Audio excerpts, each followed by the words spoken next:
Gini, kedua orang tua dari laki-laki itu tahu kalau Mbak Rina mengandung anaknya. Tahu. Tahu. Iya. Mereka setuju atau justru menentang? Tidak setuju. Kenapa boleh tahu?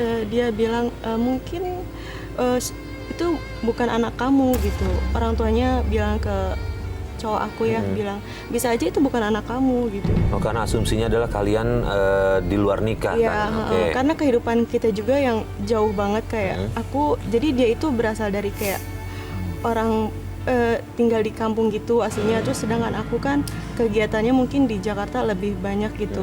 Terus mereka bilang aku itu kehidupannya hedon kayak perempuan Jakarta gimana sih. Bisa aja dia pergi kemana kan kamu nggak tahu. Itu anak kamu atau bukan kan tidak tahu. Jadi saat itu orang tuanya mereka amat sangat menentang. Padahal saat itu kami pengen nikah walaupun hanya nikah agama, tapi nggak jadi. Nggak jadi. Karena keluarganya sangat menentang. Kalau dari pacarnya Mbak Rina ini sendiri, kenapa ya mengundurkan diri gitu untuk setidaknya jauh dari tanggung jawab gitu untuk menikahi Mbak Rina? Iya, jadi pas dia berubah pikiran, tadinya mau nikahin sampai nggak jadi nikahin karena kata yang bisa lihat dia itu kayak di pikirannya dibikin ngebuat ngelupain aku sama keluarganya. Biar nggak inget sama aku, biar rasanya hilang. Karena dia kekeh kan pengen cerai sama istrinya, buat nikahin aku karena aku hamil. Tapi ternyata orang tua si cowok aku tetap kekeh dan dia berubah. Pas aku udah lagi hamil, udah mau nikah, dia tiba-tiba berubah nggak jadi. Dan dia bahkan bilang udah nggak cinta. Ini konsekuensi. Tadi makanya Islam itu sangat ketat dalam hal urusan perzinahan. Bahkan mendekati aja tidak boleh. Wala taqrabuz zina. Jangan mendekati zina. Karena dampaknya, resikonya ini akan sangat besar. Baik secara sosiologis maupun psikologis. Gitu ya. Apalagi Mbak Rina ini tergolong orang yang dalam tanda petik merebut orang. Jadi hadis Nabi mengatakan itu dari riwayat Abi Hurairah mengatakan bahwa orang siapa yang memisahkan atau memutuskan hamba dari tuannya, memutuskan istri dari suaminya, maka dia akan menjadi bukan bagian dari umatku, atau tepatnya bukan bagian dari umatku seseorang yang memutuskan hamba dari tuannya. Jadi memutuskan hamba waktu itu budak dari pemiliknya atau dari tuannya aja sudah dianggap tidak bagian dari umatnya Nabi. Apalagi memutuskan istri dari suami gitu. Juga dalam hadis lain disebutkan bahwasanya perempuan yang memisahkan istri dari suaminya hanya untuk dimiliki atau dimonopoli dengan egonya sendiri, maka dia akan mendapat dosa besar. Jadi apa yang dilakukan Mbak Rina ini menjadi pelajaran bagi kita semua. Mbak Rina juga harus belajar dari kasus ini, bahwa perjalanan hidup Mbak Rina itu ternyata banyak hal-hal yang membuat Mbak Rina ini menjadi banyak melakukan dosa-dosa besar. Bahkan dalam menurut Al-Atsari dalam kitab Jawahirul An-Iktiratul Akbar, dia mengatakan bahwa suami atau laki-laki atau perempuan yang memutuskan hubungan suami atau istri orang lain itu juga menjadi bagian dari dosa besar. Jadi Mbak Rina, apa yang Mbak Rina lakukan pada masa-masa yang lalu itu adalah merupakan masa kelam Mbak Rina. Ini menjadi pelajaran terbaik, menjadi pelajaran yang harus kita jalankan. Mbak Rina nggak usah putus asa, Mbak Rina nggak usah kemudian ya menyesali harus menjadi muhasabah bagi Mbak Rina dan kita semua. Bagaimana bahayanya, bagaimana resikonya menjalin hubungan yang tidak resmi sesuai dengan koridor-koridor yang ditetapkan syariah. Itu berat resikonya Mbak Rina. Tapi akhirnya Mbak Rina ini anaknya melahirkan atau gimana dengan hubungan itu dengan pacarnya itu? Waktu itu sempat waktu dia mau tinggalin juga aku sempat ngancam dia untuk Mas, kayaknya kita harus nikah deh. Kamu nih ngomong apa sih? Iya, aku pasti nikahin kamu. Tapi kan kita udah tinggal serumah, udah tidur bareng. Aku nggak bisa, Mas, kayak gini terus. Ya kan kita sama-sama suka. Ya udahlah. Iya, tapi aku ini hamil. Hamil aku. Nggak mungkin. Aku nggak mungkin ngakuin anak ini. Maksud kamu apa, Mas? Setelah semua yang kamu lakuin, kamu ngomong kayak gini. Keterlaluan kamu, Mas. Kamu tanda tanganin surat perjanjian ini, atau aku? Terserah apa yang mau lu lakuin. Lu mau silakan. Gua nggak peduli. Mas, kamu mau kemana? Jangan pergi dong. Mas.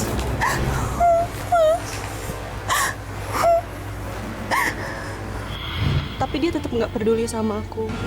Akhirnya aku putus asa sampai akhirnya aku. Pak Ustadz, Ya. memutuskan untuk Ya. sang ayahnya gimana nih Pak Ustadz prosesnya? Ya sudah jelas ini Mas Farid ya. Jadi melakukan zina dengan hasilnya ini sudah dosa besar. Iya. Apalagi janin yang sebetulnya punya hak hidup. Ini ya jadi apa ya? Itu sudah kabairul ismu, menjadi dosa yang besar. Tapi saya bisa memahami kondisinya Mbak Rina ini, dan ini menjadi cermin bagi kita semua ya, bagi penonton dimanapun. Kita nggak bisa hanya menjudge ini dosa, ini baik, ini nggak baik, tapi harus memahami seluruh proses yang terjadi, bahwa ada latar belakang yang panjang, yaitu rumah tangga yang tidak baik, hubungan suami istri yang tidak harmonis, ayah yang tidak bertanggung jawab dan memberikan contoh baik pada keluarga. Ini dampaknya kemana? Yang menjadi korban sebetulnya adalah Mbak Rina ini, sampai melakukan hal-hal yang di luar koridor-koridor yang semestinya. Mbak Rina, Iya. sampai dengan sekarang Mbak Rina bisa survive hidup dari mana? Bekerja? Iya. Sudah bekerja? Iya. Punya usaha saya dengar ya? Iya, alhamdulillah. Ada usahanya ya? Iya. Terus kemudian sepanjang itu, saya mau nanya, laki-laki ini muncul lagi nggak sih ke Mbak Rina? Laki-laki ini nggak muncul lagi sih. Nggak muncul lagi. Tapi kenapa Mbak Rina tetap merasa resah? Karena mungkin ada hati yang belum ikhlas. Ada hati yang belum ikhlas? Iya, mungkin karena sakit yang kemarin terlalu sakit jadinya trauma aja. Pak Ustadz, ini hati belum ikhlas atau mungkin beda tipis dengan ada rasa dendam dan amarah nih Pak Ustadz? Mbak Rina, Iya. supaya ke depan hidup Mbak Rina ini menjadi ringan, menjadi terang, dan menjadi lapang, Ya. ada baiknya Mbak Rina untuk menatap masa depan lebih baik. Jadi Mbak Rina sekarang lupakan kejadian masa lalu, ya. Jadikan itu sebagai catatan-catatan, sebagai cermin untuk menatap masa depan. Ini saran saya Mbak Rina. Meskipun itu susah, tapi ini harus dilakukan. Karena Mbak Rina harus hidup, Mbak Rina harus menjalani masa depan, Mbak Rina harus survive. Dan itu jangan sampai menjadi beban, menjadi terkendala oleh kisah-kisah masa lalu Mbak Rina. Nah, jadi itu dijadikan pendorong semangat untuk menuju masa depan. Jadi saran saya supaya jiwa Mbak Nia ini tenang, ya, masih mengingat masa lalu tapi dengan keinginan untuk bertobat dan tidak mengulang. Jalannya menjadi lebih terang. Satu, perbanyak baca istighfar. Jadi kalau nggak hafal yang panjang, yang astagfirullahaladzim alladzi la ilaha illa huwa atubu ilaik, yang pendek saja astagfirullahaladzim ala kulli hal. Ini untuk membersihkan hati dan untuk menenteramkan jiwa kita yang resah karena dosa-dosa masa lalu kita. Nah, setiap selesai sholat baca itu, Rabbana dzulamna anfusana fa illam taghfir lana wa tarhamna lanakunanna minal khasirin.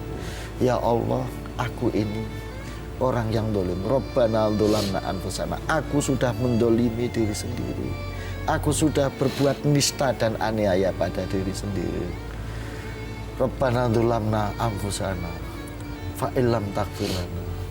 Kalau Engkau tidak mengampuni aku ya Allah, dan Engkau tidak memberikan rahmat padaku ya Allah, niscaya aku benar-benar termasuk orang yang begini, maka ampuni dosa kami ya Allah. Itu dibaca Iya, Pak setiap Ustadz. selesai sholat, Mbak Nia. Iya, Pak Ustadz. Mudah-mudahan ini bisa menjadi sarana ketentraman hati, ketentraman jiwa, dan menjadi penerang jalan Mbak Nia ke depan. Amin ya rabbal alamin. Gini Pak Ustadz, Mbak Rina ini cerita juga sebelumnya ke kita, sempat ada beberapa nih yang sekarang, beberapa laki-laki mencoba mendekati dia, walaupun dia tahu itu baik, tapi trauma itu terus ada di belakangnya Mbak Rina nih.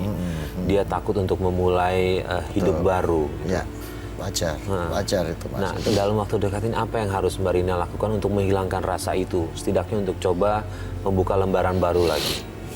Bangun tengah malam, zikir Tahajud. dan tahajud, itu yang harus dilakukan Mbak Rina ya. Satu itu secara spiritual banyaklah berzikir, bertahajud untuk melupakan trauma-trauma masa lalu.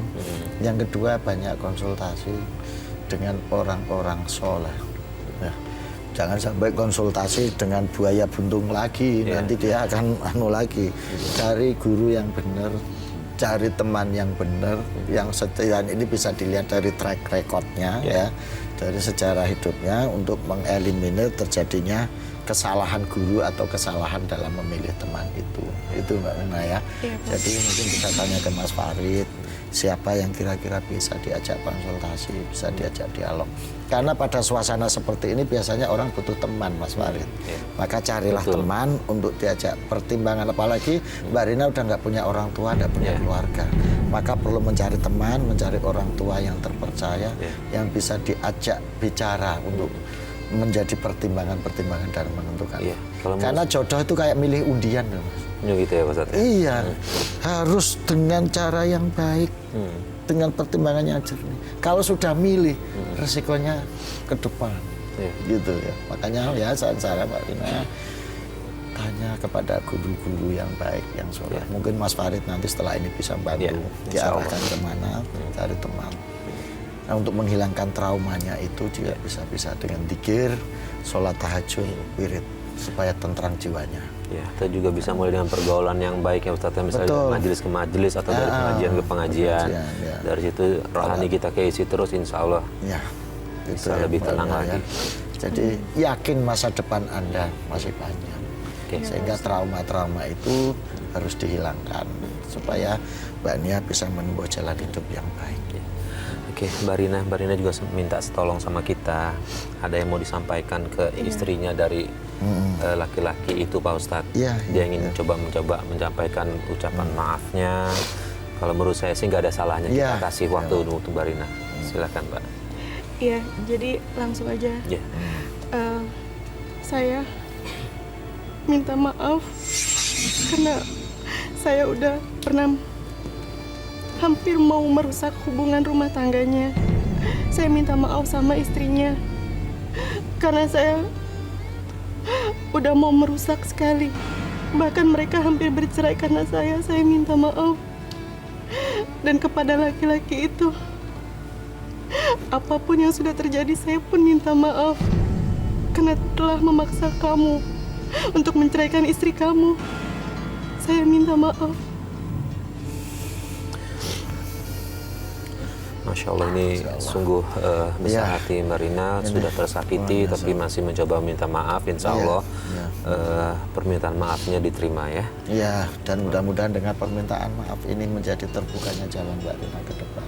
Sudah lupakan masa lalu, itu bagian dari ujian Allah kepada Mbak Rina. Dan Mbak Rina sudah menerima ujian ini meskipun dengan segala keburukan, segala resiko yang diterima. Tapi Mbak Nia masih punya kesempatan untuk membenahi dan memperbaiki itu. Mudah-mudahan ke depannya Mbak Rina menemukan jalan lapang yang lebih baik. Amin, amin ya rabbal alamin. Pak Ustadz, terima kasih atas semua nasihatnya. Dan Mbak Rina, mudah-mudahan apa yang dinasihatkan Pak Ustadz ke Mbak Rina bisa diamalkan. Setidaknya bisa mengikis rasa takut itu semua, rasa yang menghantui itu. Terima kasih juga sudah berbagi cerita di Tawakal. Terima kasih Mas Farid. Dan pemirsa, akhirnya sampai di sini Tawakal. Semoga apa yang kita bahas hari ini, cerita dari narasumber kita hari ini, bisa menjadikan pelajaran untuk kita setidaknya untuk tidak mengulangi atau menghindari apa yang narasumber sudah lakukan. Akhirnya saya Farid Hasan undur diri. Wabillahi taufik walhidayah. Wassalamualaikum warahmatullahi wabarakatuh.